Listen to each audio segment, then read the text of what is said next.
السلام علیکم ورحمۃ اللہ وبرکاتہ۔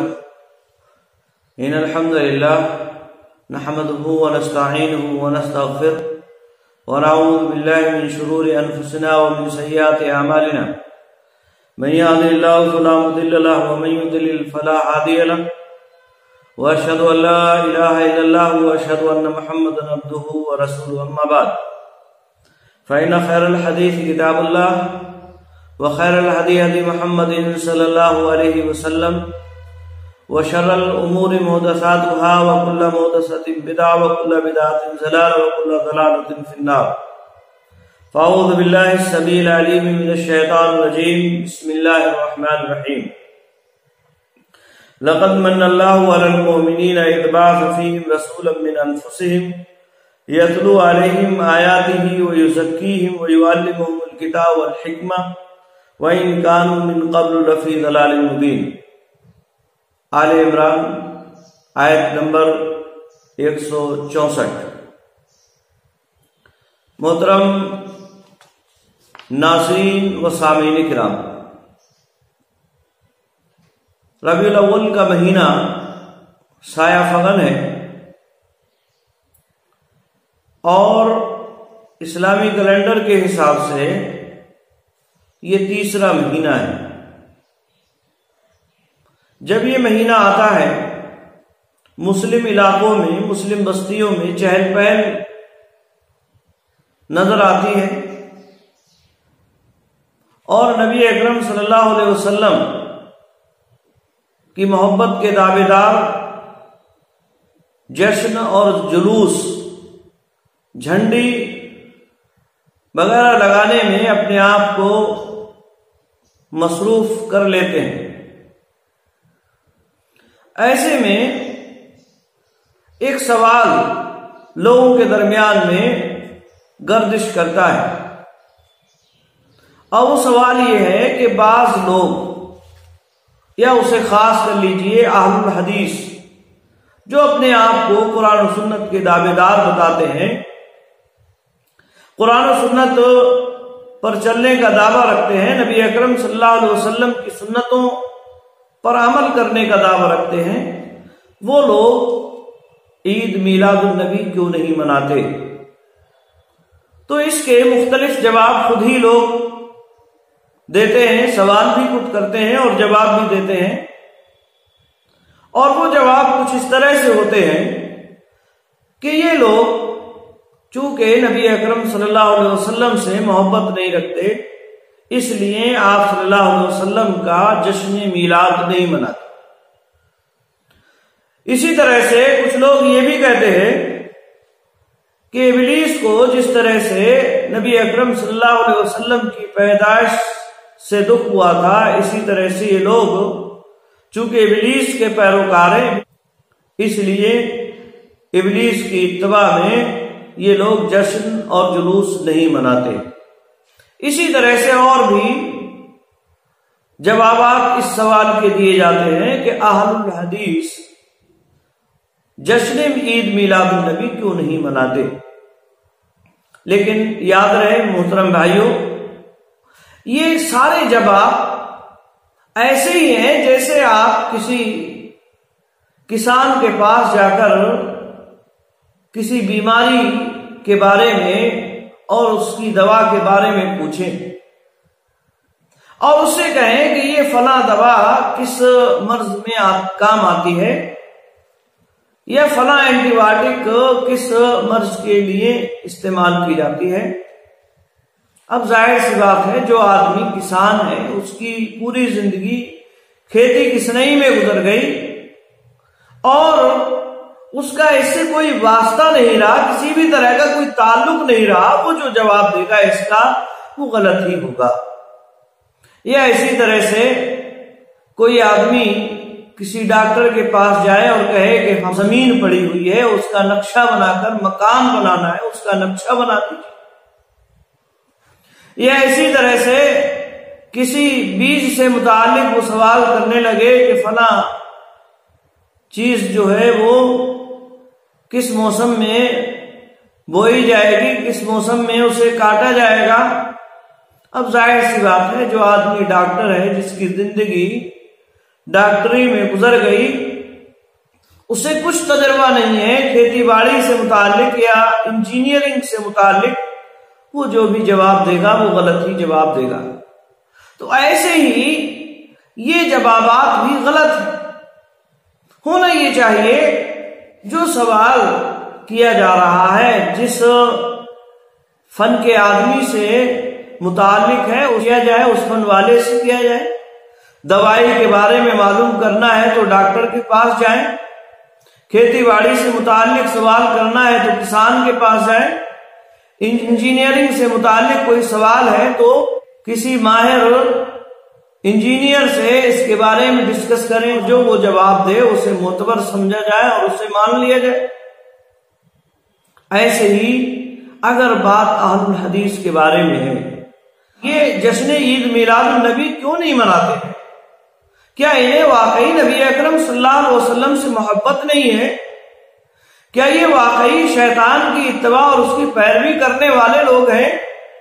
اگر اس طرح کا کوئی سوال پیدا ہوتا ہے تو انصاف کا تقاضا یہ ہے کہ اس سوال کا جواب انہی سے لینا چاہیے، اہل الحدیث سے ہی اس کے بارے میں پوچھنا چاہیے، اور جو وہ جواب دے اسے معتبر سمجھنا چاہیے۔ لیکن لوگ ان کی بتائی ہوئی باتوں کو معتبر نہیں جانتے، بلکہ اپنی طرف سے گڑھ کر تعصب اور دشمنی و عناد میں ان کی طرف طرح طرح کی الزامات اور بدزبانیاں کرتے ہیں، الزامات عائد کرتے ہیں، کبھی انہیں شیطان کا پیرو اور کبھی انہیں محبت رسول سے دور بتاتے ہوئے عوام کو متنفر کرتے ہیں۔ میرے بھائیوں، اہل الحدیث جشن عید میلاد النبی کیوں نہیں مناتے؟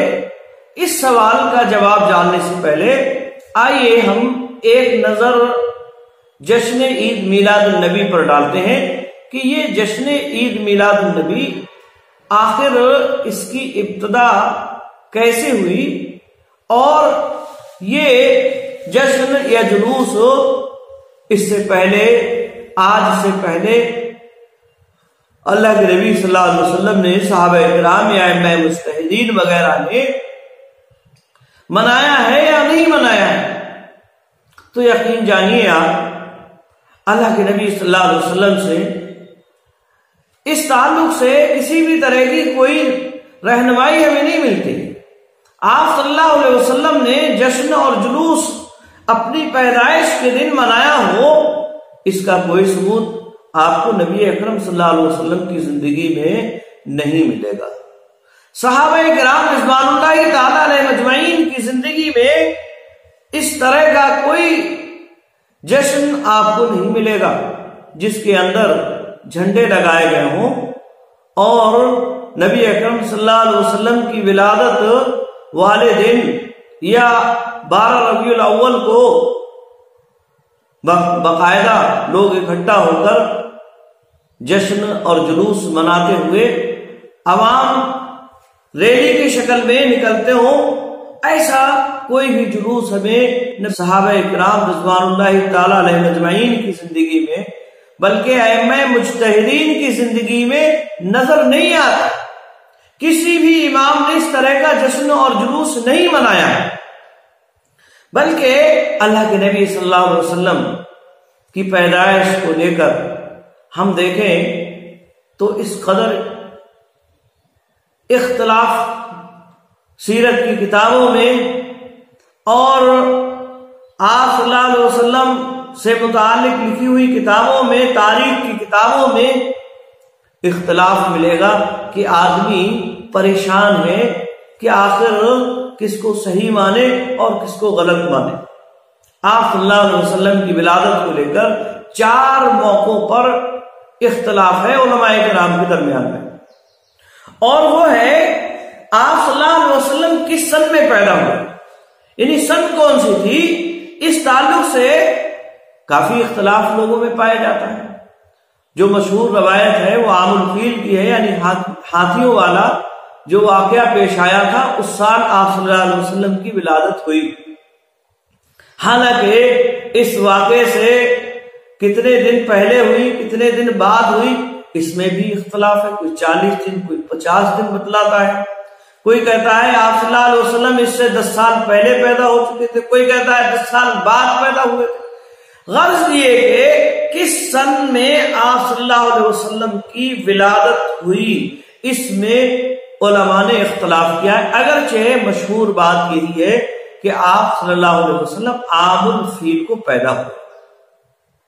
اسی طرح سے مہینہ کون سا تھا، اس مہینے سے متعلق بھی اختلاف لوگوں نے کر رکھا ہے. کوئی کہتا ہے آپ صلی اللہ علیہ وسلم کی ولادت رمضان المبارک کے مہینے میں ہوئی، کوئی شوال کا مہینہ بتاتا ہے، کوئی سفر کا، کوئی ربیع الاول کا مہینہ بتاتا ہے. حالانکہ اس سلسلے میں بھی مشہور بات یہی ہے کہ ربیع الاول کے مہینے میں آپ صلی اللہ علیہ وسلم کی ولادت، لیکن اس میں بھی اختلاف ہے. اسی طرح سے آپ صلی اللہ علیہ وسلم کی ولادت کی تاریخ کیا ہے، اس میں بھی اختلاف ہے. کوئی محرم کی تاریخوں میں بتلاتا ہے، کوئی سفر کی تاریخوں میں بتلاتا ہے. خود ربیع الاول کے مہینے کی جو تاریخ بیان کی جاتی ہے اس پہ اگر ہم نظر کریں تو اس میں زبردست اختلاف پایا جاتا ہے. کوئی کہتا ہے 1 ربیع الاول، کوئی 2 ربیع الاول، اسی طرح سے کوئی 7، کوئی 8، کوئی 9، کوئی 12، کوئی 17 اور کوئی 18 ربیع الاول آپ صلی اللہ علیہ وسلم کی پیدائش کی تاریخ بتلاتا ہے. غرض یہ کہ آپ کی تاریخ ولادت کو لے کر بھی علماء کے درمیان میں کتابوں کے اندر آپ کو زبردست اختلاف ملے گا. اسی طرح سے آپ کی پیدائش کا وقت کیا ہے، اس وقت کو لے کر بھی اختلاف. کوئی کہتا ہے کہ آپ صلی اللہ علیہ وسلم رات میں پیدا ہوئے، کوئی کہتا ہے آپ صلی اللہ علیہ وسلم دن میں پیدا ہوئے، کوئی کہتا ہے دن اور دن کا حصہ جو ہے شروع ہونے والا تھا سہانے وقت میں، صبح کے سہانے وقت میں آپ صلی اللہ علیہ وسلم کی ولادت ہوئی. غرض یہ کہ طرح طرح کی روایتیں اس تعلق سے معروف و مشہور ہیں. اگر عید میلاد النبی نبی اکرم صلی اللہ علیہ وسلم نے منایا ہوتا یا صحابہ کرام رضوان اللہ تعالی علیہ مجمعین نے منایا ہوتا تو اس میں اس قدر اختلاف نہ ہوتا. جس طرح سے ہم دیکھتے ہیں عید الاضحیٰ میں کوئی اختلاف نہیں ہے، عید الفطر کے اندر کوئی اختلاف نہیں ہے. دنیا کے سارے لوگ عید الاضحیٰ 10 ذی الحجہ کو مناتے ہیں، یا عید الفطر 1 شوال کو رمضان مبارک کے ختم ہونے کے بعد مناتے ہیں. لیکن نبی اکرم صلی اللہ علیہ وسلم کی ولادت کے ان دنوں آپ صلی اللہ علیہ وسلم کی ولادت کی سن، تاریخ، مہینہ اور وقت کے اس اختلاف سے یہ بات اچھی طرح سے معلوم ہوتی ہے کہ لوگوں کے درمیان، صحابہ کرام رضوان اللہ تعالی علیہ مجمعین کے درمیان میں یہ اس قدر اہمیت کا حامل نہیں تھا جس طرح سے آج لوگوں نے اسے اسلام اور کفر کا مسئلہ بنا رکھا ہے، اور اس کی بنیاد پر لوگوں کو ابلیس کی پیروی کرنے والا یا ابلیس کا پیروکار بنا دیتے ہیں. جس کو چاہتے ہیں اس کے ایمان کو ناپنا اور تولنا شروع کر دے. اگر یہ جشن اور جلوس دین اور ایمان کا حصہ ہوتا تو صحابہ کرام رضوان اللہ تعالی علیہ مجمعین ضرور اس تاریخ میں جشن اور جلوس مناتے. یہ تاریخوں کا اختلاف، یہ مہینوں کا اختلاف اور یہ وقت اور سن کا اختلاف اس بات کی دلیل ہے کہ انہوں نے نبی اکرم صلی اللہ علیہ وسلم کا 12 ربیع الاول کو جشن اور جلوس نہیں منایا. اسی طرح سے آپ صلی اللہ علیہ وسلم کی جشن اور ولادت کو لے کر جو اختلاف ہے، اسی طرح سے یہ بات کے لوگوں میں جشن اور جلوس رائج ہوا، اس کے نام کو لے کر بھی اختلاف ہے. آپ صحابہ اکرام کی زندگی پڑھ جائیے، ائمہ مجتہدین کی زندگی آپ پڑھ جائیے، ان کی زندگیوں میں اس کا کہیں بھی آپ کو ثبوت نہیں ملے گا۔ سب سے پہلے جب ہم تاریخ کا مطالعہ کرتے ہیں تو ہمیں معلوم ہوتا ہے کہ اس جشن کو رائج کرنے والے فاطمی خلفاء تھے جو شیعہ تھے اصل، اور اسی طرح سے اس مجلس کا کہیں بھی آپ کو خیر القرون میں ذکر نہیں ملے گا۔ سب سے پہلا شخص جس نے اس کا باقاعدہ اہتمام کیا ملک مظفر ہے، جو عراق کے شہر موصل کے علاقہ ارول کا حکمراں تھا۔ اس کا پورا نام ابو سعید زید بن علی تھا اور لقب ملک المظفر دین تھا۔ یہ شخص مسلکن شیعہ تھا، تو اس نے سب سے پہلے جشن عید میلاد النبی کی داغ بیٹھ ڈالی، اور اس سے پہلے کہیں بھی اس کا ثبوت ہمیں نہیں ملتا ہے۔ یہ بادشاہ نہایت ہی فضول خرچ اور عیاش قسم کا بادشاہ تھا۔ عید میلاد النبی کے نام پر یہ بھانڈ بلا کر ان کے ناچ وغیرہ کرایا کرتا تھا، اور فضول خرچی کا یہ عالم کہ ہزاروں کی تعداد میں جانوروں کو ذبح کیا کرتا تھا اور لوگوں کو اکٹھا کر کے جشن و جلوس باقاعدہ دکانوں کو بند کیا کرتا تھا۔ اس مجلس کی تائید میں جو سب سے پہلا مولوی جس نے اس کی تائید میں فتویٰ دیا وہ ابو الخطاب عمر بن حسین نے دیا ہے۔ اس نے سب سے پہلی جو کتاب اس میلاد کی جواز میں لکھی وہ ہے التنویر فی مولد البشیر والنذیر، اور اس کو لکھ کر ابو سعید شاہ اربل کے سامنے پیش کی، جس نے اسے 1000 دینار سے نوازا۔ یہ ابن دہیہ یہ ایک جھوٹا مکار قسم کا آدمی تھا، ساقط الاعتبار، غیر صحیح النسب، بے تکی اور اٹکل پچو باتیں کرنے والا آدمی تھا۔ اس کے بارے میں علی بن حسن ابو العلا الاصبہانی بیان کرتے ہیں کہ یہ ابن دہیہ جب اصبہان آیا، اصبہان میں جب یہ آیا تو ہمارے والد کے پاس خانقاہ میں ٹھہرا۔ ایک دن ایک مصلی لے کر والد کے سامنے آتا ہے اور اسے چومتا ہے، بڑے ادب و احترام کے ساتھ اس مصلی کو رکھتا ہے اور کہتا ہے کہ یہ مصلی ایسا مصلی ہے جس پر بیٹھ کر میں نے ہزاروں رکعات نماز پڑھی اور کئی قرآن میں نے ختم کیے ہیں خانہ کعبہ میں بیٹھ کر۔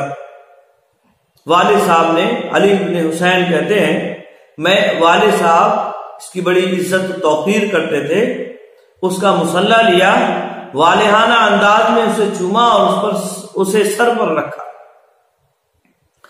اب یہ بات آئی نہیں ہو گئی، دوسرے دن کو اصفہان کا ایک تاجر آتا ہے اور وہ کہتا ہے کہ آپ کا جو مغربی مہمان ہے، یعنی جو یہ چونکہ اندلس سے اس کا تعلق تھا ابن دہیہ کا، تو مغربی جو مہمان ہے یہ بڑا اچھا اور نہایت ہی عمدہ اس نے مصلی خریدا ہے کل۔ والد صاحب نے کہا کہ وہ مصلی لے کر آؤ، وہ مصلی لایا گیا تو تاجر نے کہا بالکل وہ یہی وہ مصلی ہے، بیان یہی مصلی اس نے خریدا ہے مجھ سے۔ تو کتنا بڑا جھوٹا اور مکار آدمی کہ اس نے کہا کہ میں نے اس مصلی پر ہزاروں رکعات نماز پڑھی ہے اور اس پر بیٹھ کر قرآن ختم کیے ہیں کئی ہزار، اس پہ بیٹھ کر قرآن ختم کیے ہیں۔ یہ اتنا جھوٹا اور مکار آدمی کہ کل پرسوں ایک دن پہلے کا خریدا ہوا مصلی کہہ رہا ہے کہ اس پر میں نے ہزاروں رکعات نماز اور قرآن ختم کیے۔ تو یہ آدمی ہے سب سے پہلے جواز پر کتاب لکھنے والا۔ اس سے پہلے کوئی کتاب آپ کو اس طرح کی نہیں ملے گی جو جشن میلاد کے جواز پر لکھی گئی ہو۔ یہ سب سے پہلا آدمی تھا جس نے التنویر فی مولد البشیر والنذیر کے نام سے کتاب لکھی۔ آپ کو حیرت ہوگی کہ عید میلاد النبی، جو آج عید میلاد النبی کے نام سے جانا جاتا ہے جسے، اور اسے دین اسلام اور کفر کا مسئلہ بنا دیا گیا ہے لوگوں نے، اسے جو ایک پہچان بنا لیا ہے کہ یہ جو جشن منائے وہ مسلمان اور جو نہ منائے وہ مسلمان نہیں، بلکہ وہ شیطان کا پیروکار، شیطان کی راہ پر چلنے والا۔ اسے اگر ہم دیکھیں گے تو اس کے نام آپ کو مختلف ملیں گے۔ بہت ساری جگہوں پر اسے عرس کہا جاتا ہے، کہیں اسے زردہ کے نام سے یاد کیا جاتا ہے کہ زردہ بنا کر، پیلے چاول بنا کر اس میں تقسیم شیرینی کے طور پر کیے جاتے ہیں، اس لیے اسے زردے کا نام دے دیا گیا۔ کہیں اسے میلاد یا مولد کہتے ہیں، کہیں اسے موسم کہتے ہیں، سال میں ایک بار آنے کی وجہ سے اسے موسم کا نام بھی دیا جاتا ہے۔ اور ہمارے بچپنے میں اگر ہم دیکھیں گے 10-20 سال پہلے کا جو وقت تھا، اس وقت اسے 12 وفات کے نام سے جانا جاتا ہے۔ بلکہ آج بھی جو عمر دراز حضرات ہیں، بوڑھے حضرات ہیں، ان سے اگر آپ معلوم کریں گے تو وہ آپ کو بتلائیں گے کہ یہ 12 وفات کے نام سے مشہور و معروف ہے۔ اور یہ 12 وفات کے بعد اب عید میلاد النبی ہو گیا، عید میلاد النبی ہوا، پھر جشن عید میلاد النبی ہوا۔ یہ نام اس کے مختلف زمانوں میں بدلتے رہے ہیں۔ آپ کو میں بتلاؤں، اس کے اندر استقرار نہیں ہوتا ہے، اس کے اندر ٹھہراؤ نہیں ہوتا ہے، اس کے ناموں کے اندر آپ تبدیلی ہوتی ہوئی محسوس کریں گے، دیکھیں گے۔ لیکن جو شریعت کے نام ہیں، شریعت کے اندر جن کو استعمال کیا جاتا ہے وہ نہیں بدلے جاتے ہیں۔ صلاۃ، یہ صلاۃ کا لفظ آپ کہیں بھی چلے جائیں صلاۃ ہی ملے گا آپ کو۔ ہندی والوں کے یہاں چلے جائیں، اردو والوں کے یہاں آپ چلے جائیں، انگلش والوں کے یہاں چلے جائیں، عربی والوں یا فارسی یا کہیں بھی آپ چلے جائیں، صلاۃ ہی آپ کو ملے گا۔ صلاۃ کے علاوہ کوئی اور دوسرا نام آپ کو اس کا نہیں ملے گا۔ ہاں، اپنے طور پر سمجھنے کے لیے کسی نے نماز کہہ دیا یا کسی نے پرے کہہ دیا تو وہ ایک الگ مسئلہ ہے، لیکن صلاۃ آپ کو ضرور ملے گا اس کے ساتھ ساتھ۔ اسی طرح سے عید الاضحیٰ، عید الفطر، یہ آپ کو ہر جگہ نام ملیں گے، لیکن یہ عید میلاد النبی، یہ کہیں عید میلاد کے نام سے جانا جاتا ہے، کہیں موسم کے نام سے، کہیں زردہ کے نام سے، کہیں عرس کے نام سے، کہیں اسے جو ہے 12 وفات کے نام سے جانا جاتا ہے۔ یہ بدعات کی پہچان ہوتی ہے کہ یہ اس کے اندر استقرار نہیں ہوتا ہے، اس کے اندر ٹھہراؤ نہیں ہوتا ہے۔ شریعت کے ناموں میں اگر آپ تبدیلی کریں گے تو فوراً علماء کرام ایک جٹ ہو جائیں گے اور کھڑے ہو جائیں گے تمام مسالک کے کہ یہ آدمی غلط کر رہا ہے، اس نے غلط کیا ہے، نام نہیں بدلنا ہے۔ اور یہاں یہ چونکہ بدعات ہے، نبی اکرم صلی اللہ علیہ وسلم سے اس کا ثبوت نہیں ہے، صحابہ کرام سے اس کا کوئی ثبوت نہیں ہے، اسی بنیاد پر اس میں جیسے جو چاہتا ہے آدمی تبدیلی کرتا ہوا چلا جاتا ہے، جس طرح سے چاہتا ہے نام بدلتا ہوا چلا جاتا ہے۔ تو یہ بدعات ہے، اور اس کی ابتدا سب سے پہلے 625 ہجری میں ملک مظفر اور شاہ اربل نے کی ہے، اور ابن دہیہ نے یہ التنویر فی مولد البشیر والنذیر لکھ کر اس کی تائید میں کتاب لکھی۔ تو یہ اصل میں نبی اکرم صلی اللہ علیہ وسلم سے ثابت نہیں ہے، صحابہ کرام رضوان اللہ تعالی علیہ مجمعین سے ثابت نہیں ہے، ائمہ دین مجتہدین دین سے اس کے بارے میں کوئی ثبوت نہیں ملتا ہے۔ کسی نے جشن عید میلاد النبی کے نام سے اپنی کتابوں میں، اپنی فقہی کتابوں میں ابواب قائم نہیں کیے، یا عید میلاد النبی کے نام سے انہوں نے ابواب قائم نہیں کیے۔ تاریخ کے مطالعے سے ہمیں یہ بات معلوم ہوتی ہے اچھی طرح سے کہ یہ ایک بدعت ہے، اور جب بدعت ہے، جو دین نہیں ہے، شریعت نہیں ہے، تو وہ دین اور کفر کا مسئلہ، اسلام اور کفر کا مسئلہ کس طرح سے ہو سکتا ہے؟ اس کے نہ منانے کی وجہ سے کسی بھی شخص کو شیطان کی اتباع اور پیروی کرنے والا کیسے کہا جا سکتا ہے؟ سوال یہ پیدا ہوتا ہے، کیا وہ لوگ جو 625 پہلے جشن و جلوس نہیں مناتے تھے، جھنڈیاں نہیں گاڑتے تھے، کھپچیوں میں کاغذ کی جھنڈیاں لگا کر اپنے مکانوں پر نہیں لگایا کرتے تھے، کیا وہ مسلمان نہیں تھے؟ کیا وہ شیطان کی پیروی کرنے والے تھے؟ نعوذ باللہ من ذالک۔ اور اگر وہ شیطان کی پیروی کرنے والے نہیں تھے، جشن و جلوس نہ منا کر وہ مسلمان تھے، تو آج کے لوگ بھی جو جشن و جلوس نہیں منا رہے ہیں، جو جلوس جھنڈیاں نہیں گاڑ رہے ہیں، وہ بھی آج مسلمان ہیں۔ ان کے بھی اسلام میں کسی بھی طرح کا شک و شبہ کرنا یہ اصل میں بے ایمانوں کا کام ہے، ایمانداروں کا کام نہیں ہو سکتا ہے، یہ بے ایمانوں کا کام ہے۔ تو یاد رہے، یہ جشن اور جلوس یہ نبی اکرم صلی اللہ علیہ وسلم سے ثابت نہیں۔ اب آئیے اس جو سوال کیا جاتا ہے، اس سوال کی جانب آتے ہیں کہ یہ اہل الحدیث جشن عید میلاد النبی کیوں نہیں مناتے ہیں؟ کیا واقعی نبی اکرم صلی اللہ علیہ وسلم سے انہیں محبت نہیں ہے؟ تو میرے بھائیوں، محبت تو یقیناً بہت ہے۔ نبی اکرم صلی اللہ علیہ وسلم کی محبت ہی ہے جس کی وجہ سے آج ہم لوگوں کے تعانے سنتے ہیں۔ یہ ہماری اسی محبت کی وجہ سے ایسا ہے۔ محبت تو بہت ہے، اور یہی محبت ہمیں روکتی ہے کہ ہم نبی اکرم صلی اللہ علیہ وسلم کے لائے ہوئے دین میں کوئی اپنی جانب سے بات ایسی داخل نہ کریں جو نبی اکرم صلی اللہ علیہ وسلم نے ہمیں نہیں سکھائی، نبی اکرم صلی اللہ علیہ وسلم نے ہمیں نہیں بتائی۔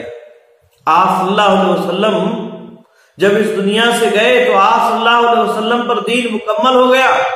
قرآن مجید میں اللہ رب العالمین نے آیت کریمہ نازل فرما دیا، الیوم اکملت لکم دینکم واتممت علیکم نعمتی ورضیت لکم الاسلام دینا، یعنی آج کے دن میں نے تمہارے دین کو مکمل کر دیا ہے اور اپنی نعمتیں تم پر مکمل کر دی ہیں، اور دین اسلام سے میں دین ہونے کی حیثیت سے تم سے راضی ہو گیا۔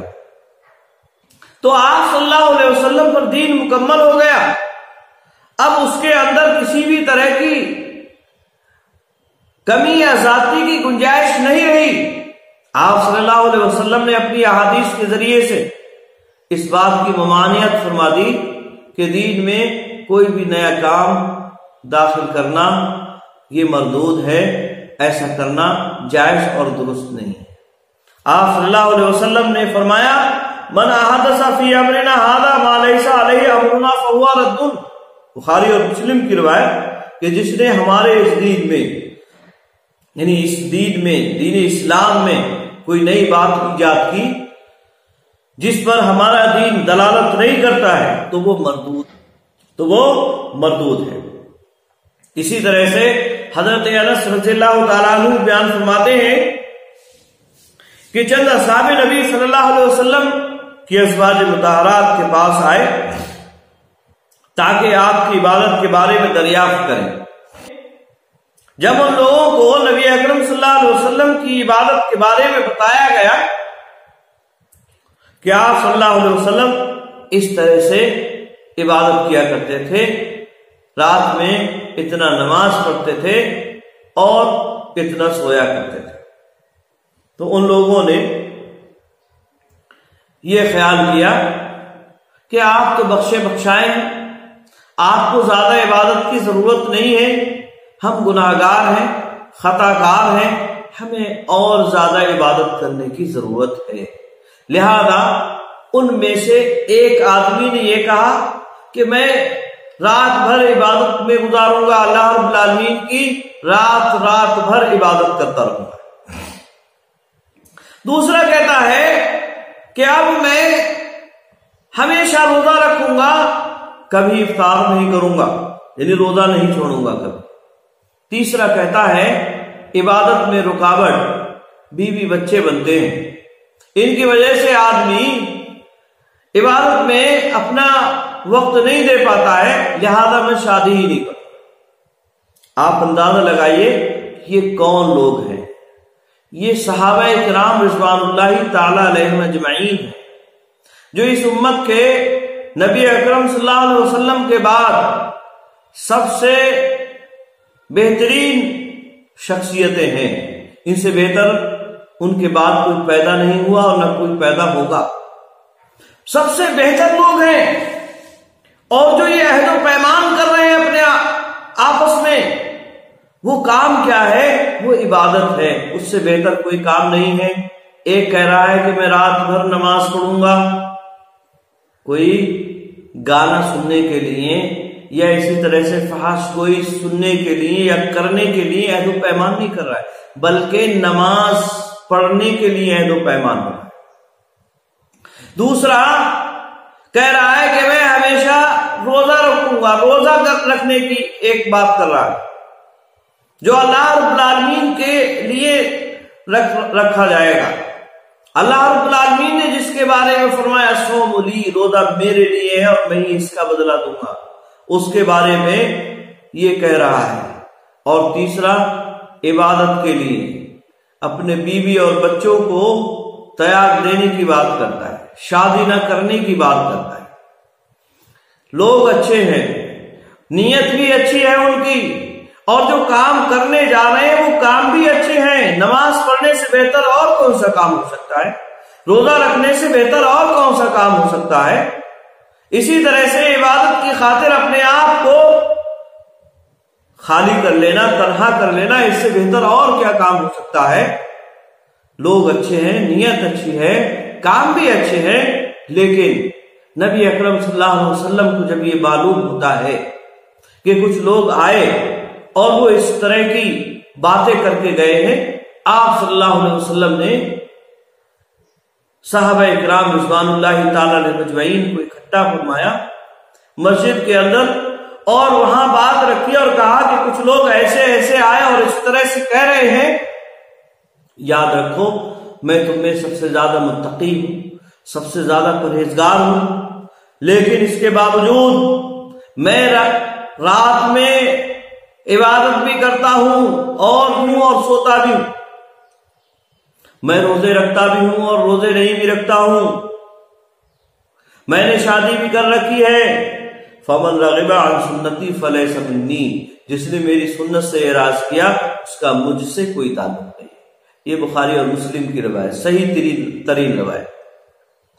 یہی محبت اللہ کے نبی صلی اللہ علیہ وسلم کی ہمیں روک رہی ہے کہ ہم دین میں کوئی نیا کام ایجاد نہ کریں۔ جشن اور جلوس نبی اکرم صلی اللہ علیہ وسلم نے نہیں نکالا، صحابہ کرام رضوان اللہ تعالی علیہ اجمعین نے نہیں نکالا۔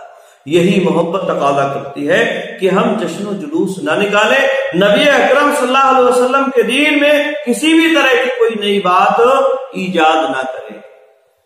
اور یہ محبت مسلمانوں کی نبی اکرم صلی اللہ علیہ وسلم سے وقتی نہیں ہے۔ آپ صلی اللہ علیہ وسلم سے محبت رکھنا تمام مسلمانوں کے لیے ہر وقت اور ہر آن ضروری ہے، لازمی ہے۔ کوئی بھی مسلمان کسی بھی وقت اگر نبی اکرم صلی اللہ علیہ وسلم کی محبت سے خالی ہو جائے اس کا سینہ، تو وہ مسلمان نہیں ہو سکتا ہے۔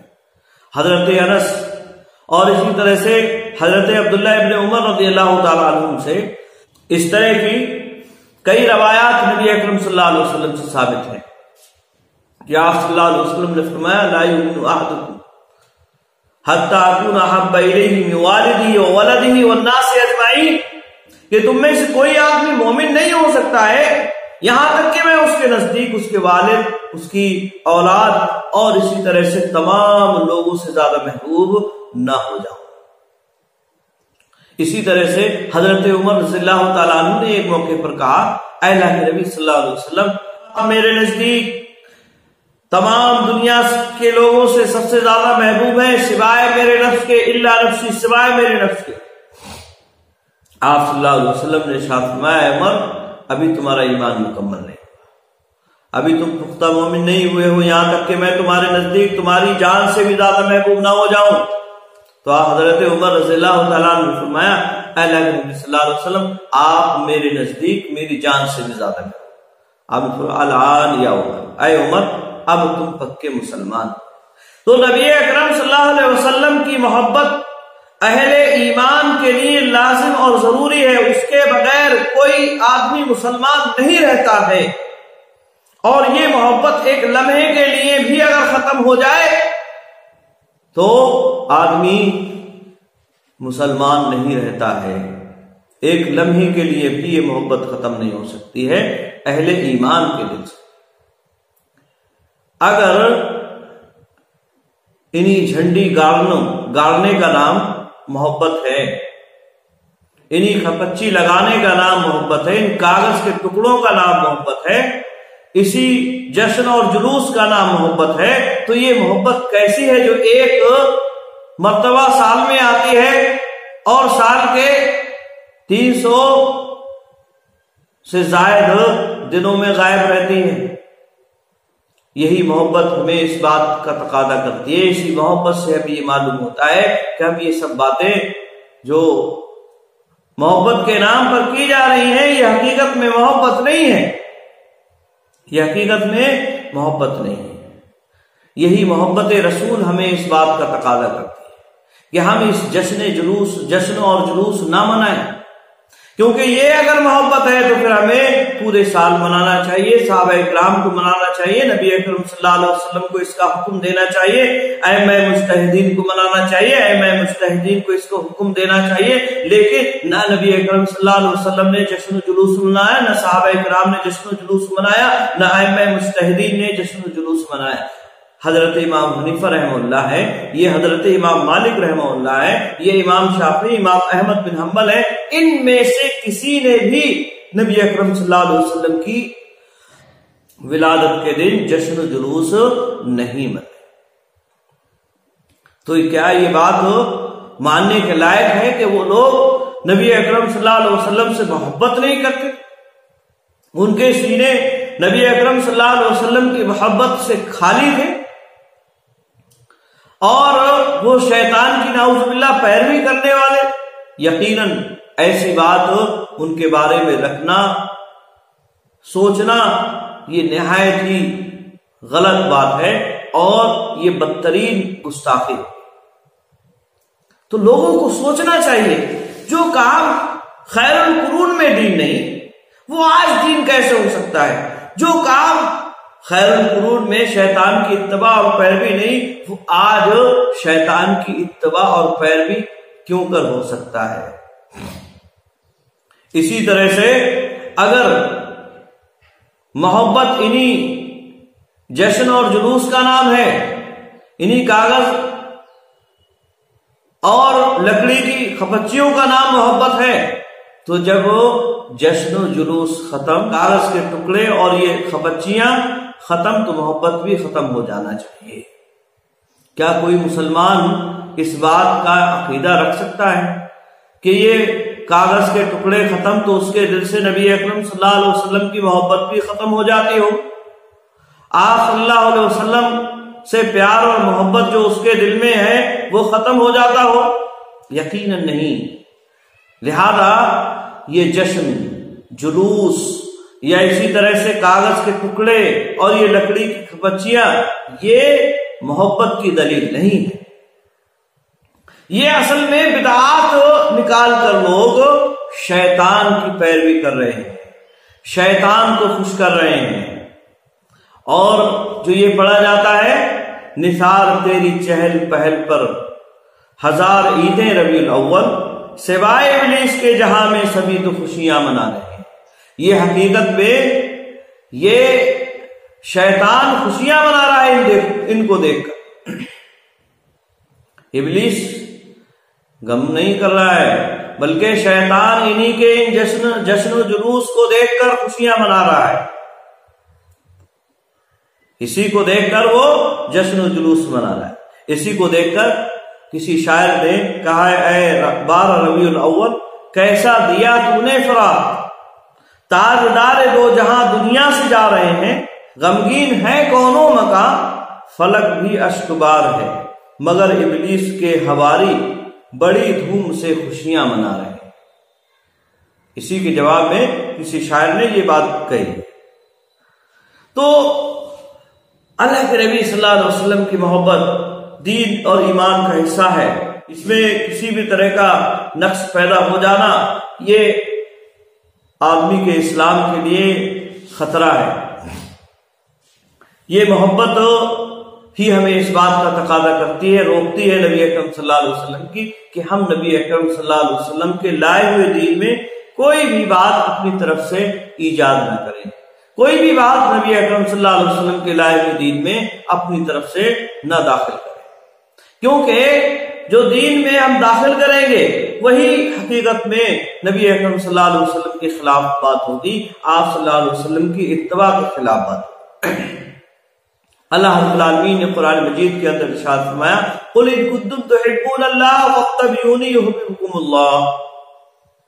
اللہ رب العالمین فرماتا ہے نبی اکرم صلی اللہ علیہ وسلم آپ کہہ دیجئے کہ اگر تم ان کنتم تحبون اللہ، اگر تم اللہ سے محبت کرتے ہو، فاتبعونی تو میری اتباع اور پیروی کرو، اللہ رب العالمین تم سے محبت کرنے لگے۔ تو محبت کا معیار اتباع ہے، اتباع کریے نبی اکرم صلی اللہ علیہ وسلم کی، یہ ہے محبت، اور ہمیشہ ہر وقت اتباع کرنا یہ نبی اکرم صلی اللہ علیہ وسلم سے محبت کی علامت ہے۔ اب جو آدمی محبت کا دعویٰ کرتا ہے، نبی اکرم صلی اللہ علیہ وسلم کی اتباع نہیں کرتا، آپ صلی اللہ علیہ وسلم کی جشن اور جلوس کی بات تو کرتا ہے، ولادت کے جشن اور جلوس کی بات کرتا ہے، لیکن جشن و جلوس کے دن ہی نبی اکرم صلی اللہ علیہ وسلم کی سنتوں کا مذاق اڑاتا ہے، نماز کے قریب نہیں، مسجدیں خالی ہیں، جشن و جلوس کا سما ہے لیکن مسجدیں خالی ہیں، نماز پڑھنے کے لیے نمازی نہیں ہیں۔ آپ صلی اللہ علیہ وسلم نے فرمایا کہ نماز میری آنکھوں کی ٹھنڈک ہے، اور یہ آدمی نبی اکرم صلی اللہ علیہ وسلم کی آنکھوں میں ٹھنڈک کی بجائے آپ صلی اللہ علیہ وسلم کو تکلیف دے رہا ہے نماز نہ پڑھ کر، اور کہتا ہے کہ ہم نبی اکرم صلی اللہ علیہ وسلم سے محبت کے دعوے دار ہیں۔ یہ جشن و جلوس یہ محبت رسول میں نہیں ہے، یہی ہے حقیقت میں شیطان کی پیروی، یہی حقیقت میں شیطان کی اتباع اور پیروی کرنے والے ہیں۔ بعض دلائل بھی اس تعلق سے محفل میلاد کے قائم کرنے والے اپنے طور پر دیتے ہیں، اور ان میں کچھ قرآن مجید کی آیات ہے، اور اسی طرح سے کچھ احادیث ہیں جس کو دلیل بنا کر بدعات والے عمل کو جواز دینا چاہیں۔ لیکن یاد رہے آپ، قرآن و حدیث میں کوئی بھی ایسی دلیل موجود نہیں ہے جس سے جشن عید میلاد النبی کا جواز ملتا ہو، کوئی بھی ایسی دلیل آپ کو نہیں ملے گی۔ اس تعلق سے جتنے بھی استدلال قرآن اور حدیث سے کیے جاتے ہیں، یا تو وہ استدلال درست نہیں ہے، اور جشن عید میلاد پر وہ فٹ نہیں آتے ہیں، اور یا پھر وہ ضعیف یا موضوع من گھڑنت روایات ہیں جن کی سند کا کوئی پتہ سرا نہیں ہے، یا جن کے بیان کرنے والے جھوٹے مکار قسم کے لوگ ہیں۔ چند دلائل آپ کے سامنے میں رکھنے کی کوشش کروں گا۔ اس تعلق سے ایک دلیل یہ بیان کی جاتی ہے جو سورہ آل عمران کی آیت میں نے آپ کے سامنے پڑھی۔ اللہ رب العالمین اس کے اندر فرماتا ہے، لقد من اللہ علی المؤمنین اذ بعث فیہم رسولا من انفسہم، کہ اللہ رب العالمین نے مومنوں پر احسان کیا کہ ان میں ایک رسول انہی میں سے بھیجا۔ یہ آیت کریمہ اللہ رب العالمین نے بیان فرمائی۔ اسی طرح سے سورہ ضحیٰ میں ہے، یا اسی طرح سے سورہ اعراف آیت نمبر 49 سے بھی معلوم ہوتا ہے، ان کو بھی دلیل میں پیش کیا جاتا ہے۔ اور ان میں جو وجہ استدلال ہے وہ یہ کہ نبی اکرم صلی اللہ علیہ وسلم کی بے شک آپ صلی اللہ علیہ وسلم کی ولادت یہ اللہ رب العالمین کی ایک بہت بڑی نعمت ہے انسانیت پر، اور نعمت کا چرچا کرنے کا حکم، نعمت کے چرچا کرنے کا حکم اللہ رب العالمین نے قرآن مجید میں دیا ہے۔ لہذا ہم نبی اکرم صلی اللہ علیہ وسلم کی ولادت والدین اس نعمت کا چرچا کرتے ہیں، آپ صلی اللہ علیہ وسلم کا ذکر و اذکار کرتے ہیں، تو اس میں کون سی برائی کی بات ہے؟ میرے بھائیوں، اللہ رب العالمین نبی اکرم صلی اللہ علیہ وسلم کی بعثت، آپ کی ولادت یقیناً ہمارے لیے بڑی نعمت ہے۔ آپ صلی اللہ علیہ وسلم کے آنے سے ہمیں قرآن ملا، اسلام ملا، انسانیت کو انسانیت ملی۔ آپ صلی اللہ علیہ وسلم ہی کی وجہ سے دنیا کے اندر امن و شانتی پیدا ہوئی۔ یقیناً آپ صلی اللہ علیہ وسلم کی بعثت، آپ کی ولادت ہمارے لیے بلکہ ساری دنیا کے لیے ایک بڑی نعمت ہے۔ لیکن نعمت کا تذکرہ کسی دن کے ساتھ مقید نہیں ہوتا ہے، کسی خاص دن میں اس نعمت کا ذکر کریں، بقیہ ایام میں نہ کریں، تو ایسا نہیں ہے۔ نبی اکرم صلی اللہ علیہ وسلم کی نعمت، بعثت یا ولادت یہ نعمت ہے۔ ہر وقت ہمیں آپ صلی اللہ علیہ وسلم کی اس نعمت اور ولادت کا ذکر کرتے رہنا چاہیے۔ آپ صلی اللہ علیہ وسلم کی خوبیوں کو لوگوں کے درمیان میں بیان کرتے رہنا چاہیے۔ اور سب سے بہتر بات یہ ہے کہ آپ صلی اللہ علیہ وسلم جو دین اور جو شریعت لے کر آئے اس پر عمل کرتے ہوئے ہم لوگوں کو بتائیں کہ ہمارے نبی نے ایسا کیا ہے، ہمارے نبی کا یہ فرمان ہے، ہمارے نبی نے اس طرح سے رزق کمانے کا حکم دیا ہے، اس طرح سے آپ صلی اللہ علیہ وسلم نے لوگوں کے درمیان میں رہنے سہنے کا حکم دیا ہے، تاکہ لوگ آپ صلی اللہ علیہ وسلم کی سیرت کے گرویدہ، آپ صلی اللہ علیہ وسلم کی سیرت کے قائل ہوں، آپ صلی اللہ علیہ وسلم کی خوبی کو مانیں، ہمارے اخلاق و اعمال کے ذریعے سے اسلام کی خوبی کے دلدادہ ہو جائیں۔ لیکن یہ کیا، ہم نبی اکرم صلی اللہ علیہ وسلم کی ولادت کا ذکر کرتے ہیں، لیکن وہ بھی ایک دن سال میں، اور وہ بھی اپنے منچاہے طریقے کے مطابق۔ ایک دن نبی اکرم صلی اللہ علیہ وسلم کی ولادت کا ذکر کر لینا، کیا یہ ہمارے لیے کافی ہے؟ ہمارے لیے تو ہر وقت نبی اکرم صلی اللہ علیہ وسلم کے ذکر و اذکار میں لگا رہنا چاہیے، آپ پر درود و سلام بھیجنا چاہیے۔ اللہ رب العالمین نے ہمارے لیے لازم اور ضروری کر دیا ہے اسی نعمت کا ذکر کرنا۔ ہر نماز میں ہم نبی اکرم صلی اللہ علیہ وسلم پر درود و سلام پڑھتے ہیں۔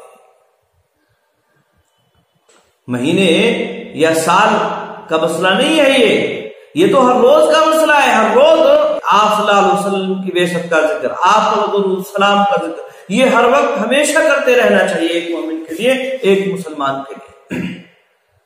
اور یہ ہم کرتے ہیں، الحمدللہ اس بات کے ہم بھی عامل ہیں اور کرتے ہیں۔ آپ صلی اللہ علیہ وسلم کا ذکر کرتے ہیں، آپ صلی اللہ علیہ وسلم کے نام لیتے ہیں، آپ صلی اللہ علیہ وسلم کی خوبیوں کا چرچا کرتے ہیں، آپ صلی اللہ علیہ وسلم کی سیرت کا بیان کرتے ہیں۔ بلکہ میں آپ کو بتلاؤں، نبی اکرم صلی اللہ علیہ وسلم کی سیرت جتنی آل الحدیث نے لکھی ہے، اتنی جشن و جلوس منانے والوں نے نہیں لکھی ہے۔ سیرت کی مشہور کتابیں آپ دیکھ جائیے، یہ تمام کی تمام آل الحدیث یا دوسرے لوگوں کی ہے، یہ جشن و جلوس منانے والوں کی سیرت کی کتابیں آپ کو نہیں ملے گی۔ رحمت للعالمین مشہور کتاب ہے سید سلمان منصور پوری رحمہ اللہ کی، اسی طرح سے الرحیق المختوم صفی الرحمان مبارک پوری رحمہ اللہ کی، رسول رحمت مولانا ابوالکلام آزاد رحمہ اللہ کی، اسی طرح سے پیغمبر عالم ہے اور بہت ساری دوسری سیرت کی کتابیں ہیں۔ یہ سارے کے سارے اہل الحدیث علماء ہیں ہندوستان جنہوں نے سیرت کی یہ کتابیں لکھی ہیں۔ تو یہ تذکرہ کون کر رہا ہے؟ یہ اہل الحدیث کر رہے ہیں اور اپنی کتابوں میں لکھ رہے ہیں۔ کتابیں نبی اکرم صلی اللہ علیہ وسلم کے نام سے بڑی بڑی کتابیں لکھ رہے ہیں نبی اکرم صلی اللہ علیہ وسلم کی سیرت پر۔ تو یہ آیت کریمہ یقیناً اہل الحدیث کے خلاف نہیں ہے، اور جو لوگ جشن اور جلوس نکال رہے ہیں ان کی تائید بھی بالکل نہیں، کیونکہ اس آیت یا ان آیات کا خلاصہ یہ ہے کہ ہمیں نبی اکرم صلی اللہ علیہ وسلم جو ہے وہ ایک بڑی نعمت ہے اور اس نعمت کا چرچا کرتے رہنا چاہیے. ایک سال میں ایک دفعہ چرچا کرنا یہ اس سے ثابت نہیں ہو رہا ہے. اگر جشن و جلوس ایمان کا حصہ ہے، جشن و جلوس ہی پر ایمان ٹکا ہوا ہے، تو یہ ہر روز ہونا چاہیے، یہ ہر روز ہونا چاہیے. اس آیت کریمہ سے یہ بات معلوم ہو رہی ہے. آئی بات میں اہل بدعات کو، جو لوگ جشن و جلوس کے دلدادہ ہیں، انہیں اس آیت کی روشنی میں ہر روز جشن و جلوس منانا چاہیے. اگر وہ اس بات کو تیار ہیں تو پھر ان کی بات صحیح ہوگی، ورنہ ان کی بات درست نہیں ہوگی.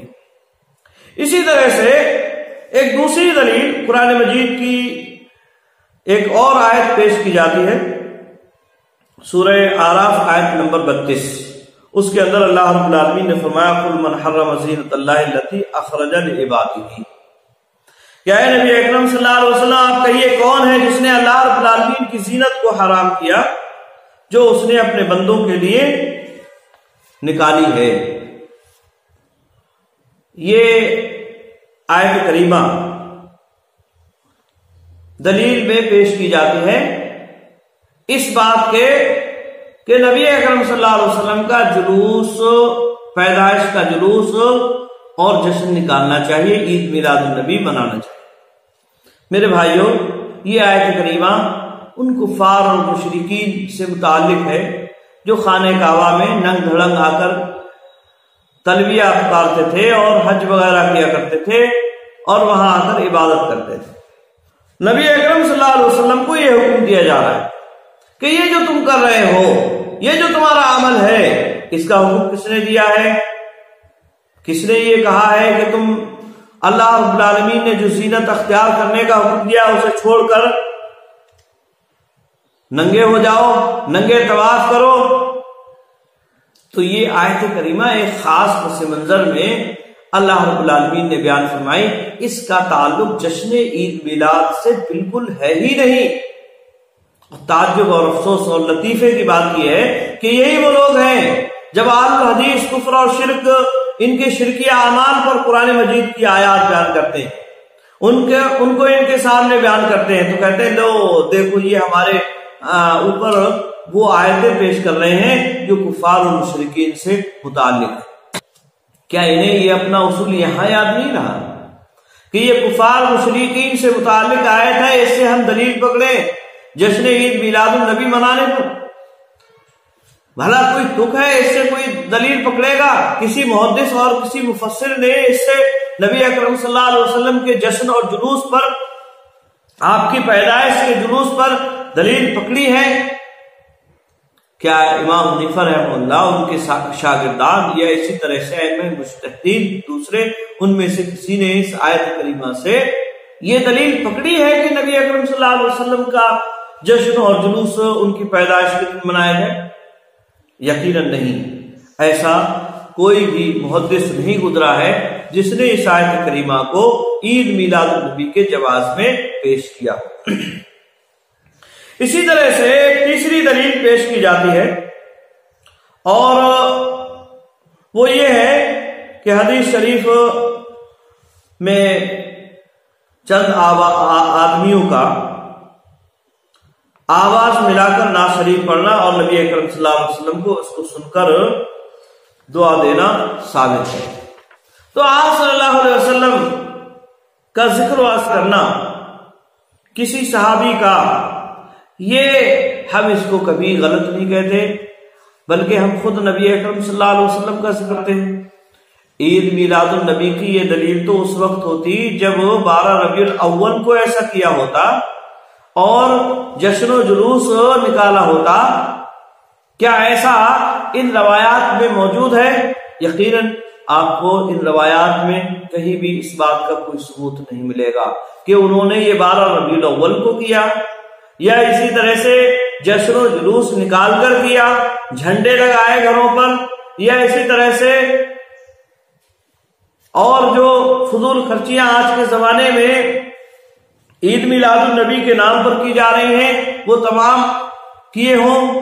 ایسی کوئی بھی دلیل اس حدیث کے اندر موجود نہیں ہے۔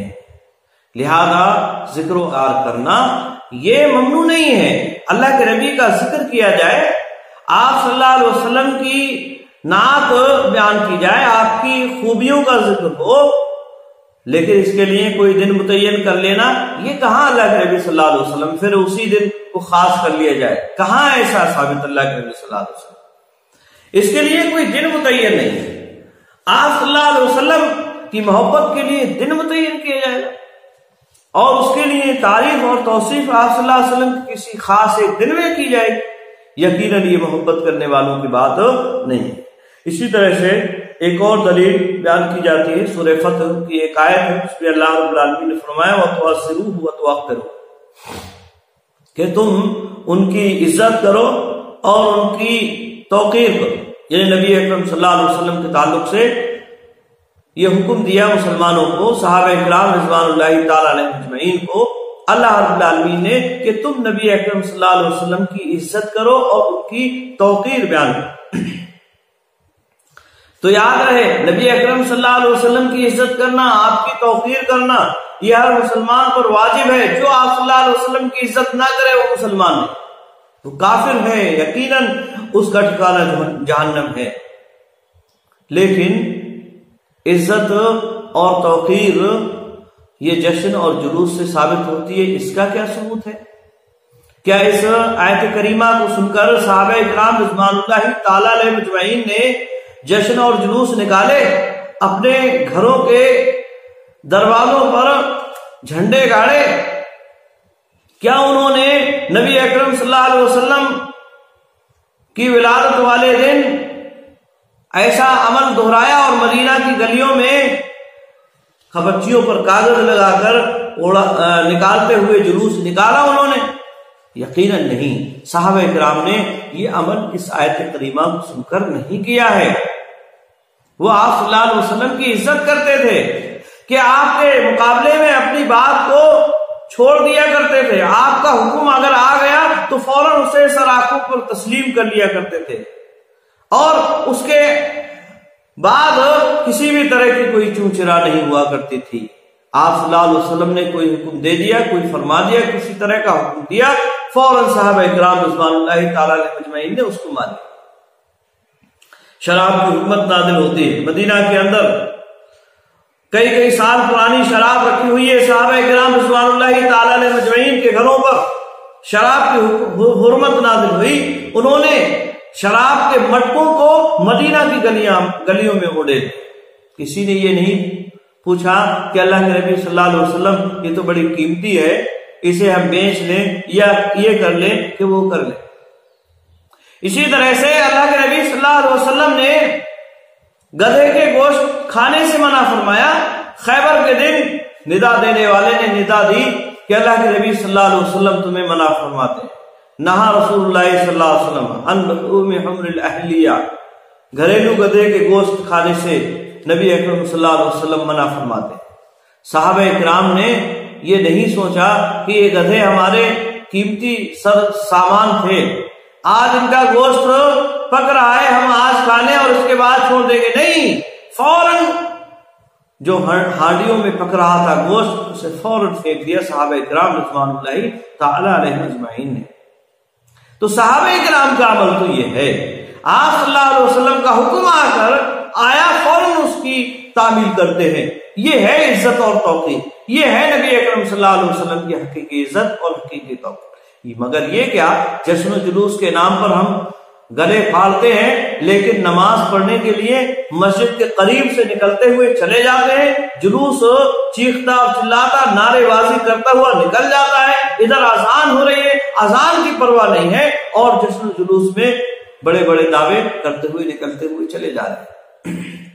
یہ کوئی ایسی بات نہیں ہے جس کے جو صرف دشمنی یا عناد وغیرہ کی وجہ سے کہی جاتی، یہ حقیقت ہے، ایسا دیکھا گیا ہے۔ آج بھی بہت سارے ویڈیوز سوشل میڈیا وغیرہ پر پڑے ہوئے ہیں، اذانیں ہو رہی ہیں، نماز پڑھ رہے ہیں مسجد میں، اور یہ اپنے ڈی جے گانے گاجے سب بجاتے ہوئے نکلتے ہوئے چلے جا رہے ہیں۔ انہیں نہ اذان کی پرواہ ہے، نہ انہیں نماز کی پرواہ ہے، نہ انہیں مسجد کا کوئی احترام ہے۔ تو یہ کیسی عزت و توقیر ہے؟ آپ صلی اللہ علیہ وسلم کی محبت کے نام پر آپ صلی اللہ علیہ وسلم کی سنتوں کا مذاق اڑایا جا رہا ہے، شاعر اسلام کا مذاق اڑایا جا رہا ہے، یہ کیسی محبت؟ تو عزت اور توقیر کا یہ ہرگز معنی نہیں ہے۔ عزت و توقیر کا معنی یہ ہے کہ آپ صلی اللہ علیہ وسلم کے لائے ہوئے دین پر عمل کیا جائے، آپ کے بتائے ہوئے طریقے کے مطابق زندگی گزاری۔ اسی طرح سے پانچویں دلیل یہ پیش کی جاتی ہے، اللہ رب العالمین نے فرمایا قل بفضل اللہ وبرحمتہ فلیفرحوا ھو خیر مما یجمعون، سورہ یونس آیت نمبر 58۔ یعنی اے نبی صلی اللہ علیہ وسلم آپ فرما دیں کہ اللہ کے فضل اور اس کی رحمت پر مسلمانوں کو خوش ہونا چاہیے، یہ ان کے لیے اس سے بہتر ہے جو وہ جمع کرتے ہیں۔ یقیناً اللہ رب العالمین کی جو رحمت ہے، اس کا جو فضل ہے، اس پر ہمیں خوش ہونا چاہیے، خوشی بھی منانا چاہیے، لیکن خوشی منانے کا معیار کیا ہے؟ کس طرح سے خوشی منائی جائے؟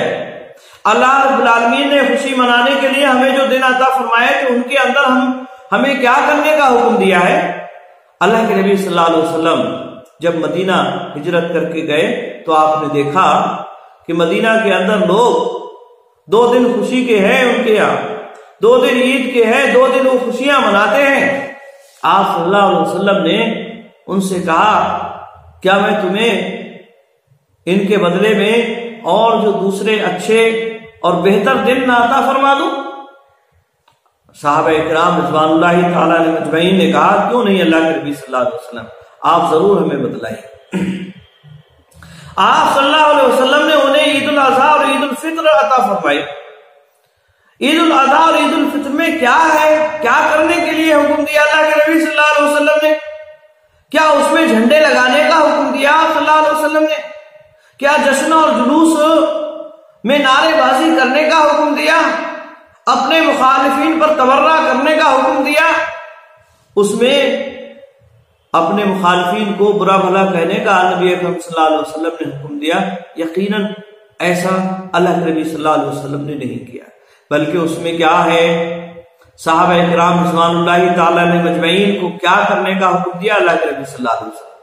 اس میں اللہ کے نبی صلی اللہ علیہ وسلم نے حکم دیا تکبیرات کا، اس میں اللہ رب العالمین کی بڑائی بیان کرنے کا حکم دیا جا رہا ہے، اللہ رب العالمین کی تحلیل کا حکم دیا جا رہا ہے، ذکر و اذکار کا حکم دیا جا رہا ہے، اللہ اکبر کبیرہ والحمدللہ کثیرہ سبحان اللہ بکرۃ و اصیلا۔ یہ الفاظ ہیں صحابہ کرام رضوان اللہ تعالی علیہ مجمعین مسجد میں، مسجد کے باہر، بازاروں میں نکل جا رہے ہیں اور یہ کلمات دہراتے چلے جا رہے ہیں۔ حضرت ابو ہریرہ رضی اللہ تعالیٰ عنہ، حضرت عبداللہ ابن عمر رضی اللہ تعالیٰ عنہ یہ بازاروں میں نکل جاتے ہیں اور اسی قدر بلند آواز میں یہ کلمات دہراتے ہیں، اور ان کے کلمات کے ساتھ ساتھ دوسرے صحابہ کرام بھی ان کلمات کو دہراتے ہیں۔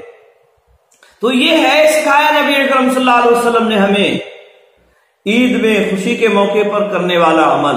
لیکن یہ کیا جو ہم نے محبت کے نام پر عید منائی نبی اکرم صلی اللہ علیہ وسلم کی، اس میں ہم اپنے مخالفین کو برا بھلا کہتے ہیں، اس میں گالی گلوچ کرتے ہیں، اس میں مرد و زن کا اختلاط ہوتا ہے، اور اسی طرح سے اس میں بے حیائی کے ننگا ناچ ہوتا ہے۔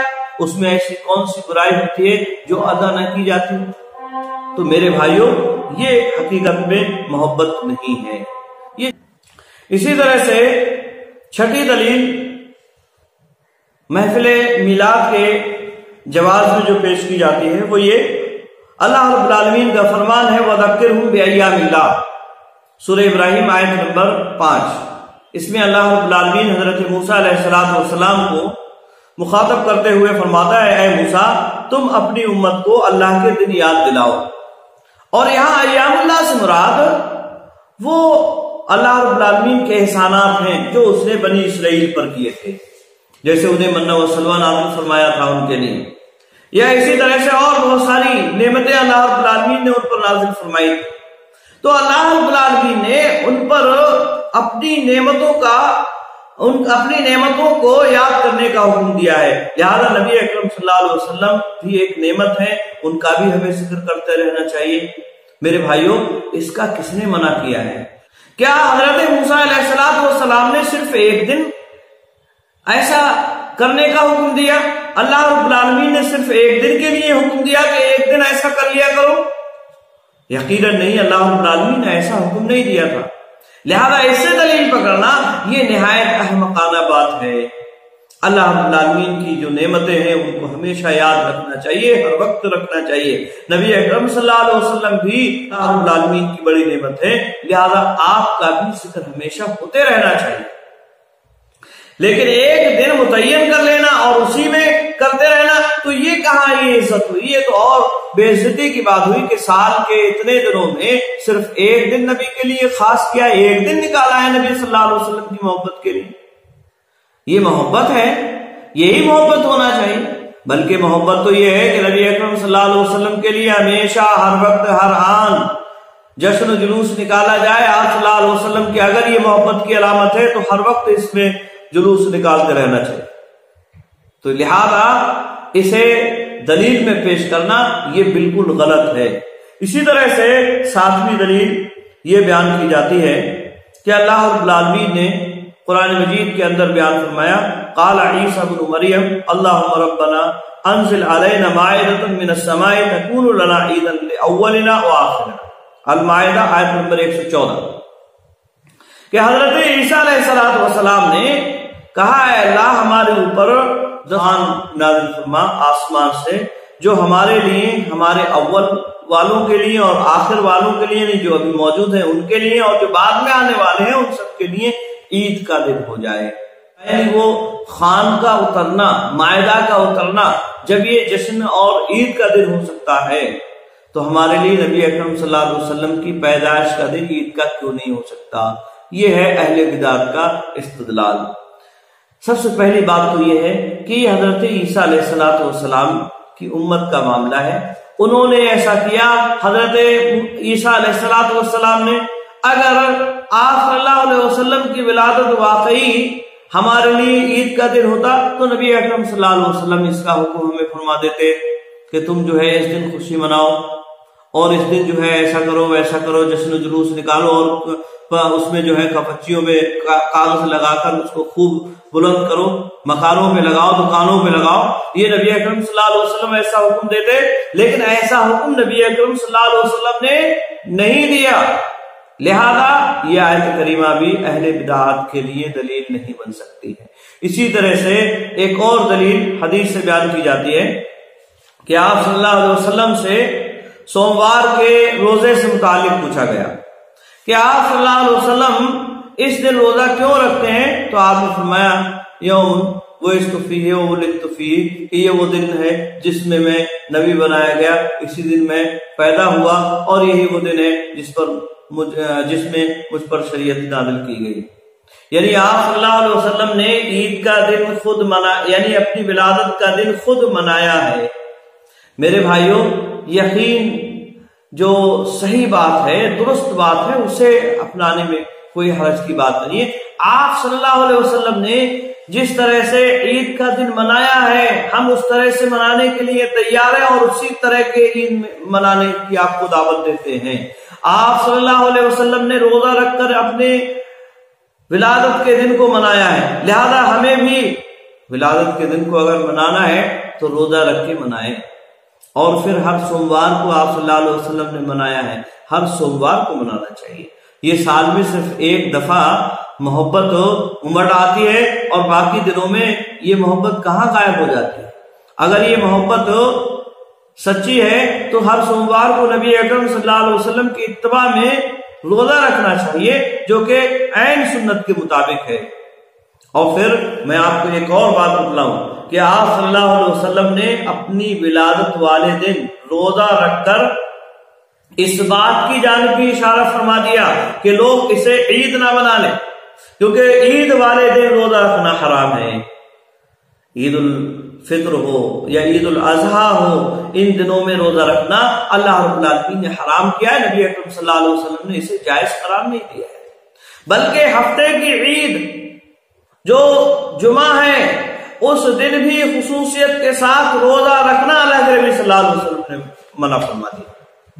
کہ جمعے کے دن کو تم روزے کے لیے یا اس کی رات کو قیام کے لیے خاص مت کرو، یہ نبی اکرم صلی اللہ علیہ وسلم نے فرمایا ہے، الا یہ کہ اس سے پہلے یا اس کے بعد روزہ رکھ رہے ہو۔ تو یہ جمعے کے دن جو ہفتے کی عید ہے اس میں روزہ رکھنے سے آپ صلی اللہ علیہ وسلم نے منع فرمایا۔ اس سے یہ بات معلوم ہوئی عید والے دن روزہ رکھنا یہ نبی اکرم صلی اللہ علیہ وسلم کا طریقہ نہیں ہے، آپ صلی اللہ علیہ وسلم نے یہ طریقہ نہیں سکھایا ہے۔ اور آپ نے سوموار کا روزہ رکھا ہے، یعنی اپنی ولادت کے دن یہ روزہ رکھا گیا ہے، آپ صلی اللہ علیہ وسلم نے یہ روزہ رکھا ہے، تو اس کا مطلب یہ ہے کہ وہ عید کا دن نہیں ہے۔ اگر وہ عید کا دن ہوتا تو نبی اکرم صلی اللہ علیہ وسلم یقیناً اس دن روزہ نہیں رکھتے، کیونکہ عید کے دن روزہ نہیں رکھا جاتا ہے۔ تو یہ دلیل جشن عید میلاد منانے کی نہیں ہے، بلکہ اس سے تو جشن عید میلاد النبی کی تردید ہوتی ہے، اس سے تو جشن عید میلاد النبی کی تردید ہوتی ہے کہ جشن عید میلاد النبی منانا یہ درست نہیں ہے، کیونکہ اگر یہ درست ہوتا تو پھر نبی اکرم صلی اللہ علیہ وسلم سوموار کے دن روزہ نہ رکھتے، بلکہ اس دن اچھے اچھے پکوان پکاتے، جشن و جلوس نکالتے، اور آپ نے ایسا نہیں کیا ہے۔ اسی طرح سے ایک اور دلیل پیش کی جاتی ہے، اور وہ یہ کہ ابو لہب کو اس کے مرنے کے بعد اس کے خاندان میں سے کسی نے اس کو خواب میں دیکھا اور اس سے پوچھا کہ بھئی کیا حال ہے تمہارا، کیا حال ہے، کیا پوچھتے ہو؟ حال بڑا برا حال ہے، بے حال ہے، بہت ہی برا حال ہے۔ بس یہ ہے کہ سوموار کے دن جہنم میں جل رہے ہیں، عذاب میں مبتلا ہیں، بڑی پریشانی میں زندگی گزر رہی ہے۔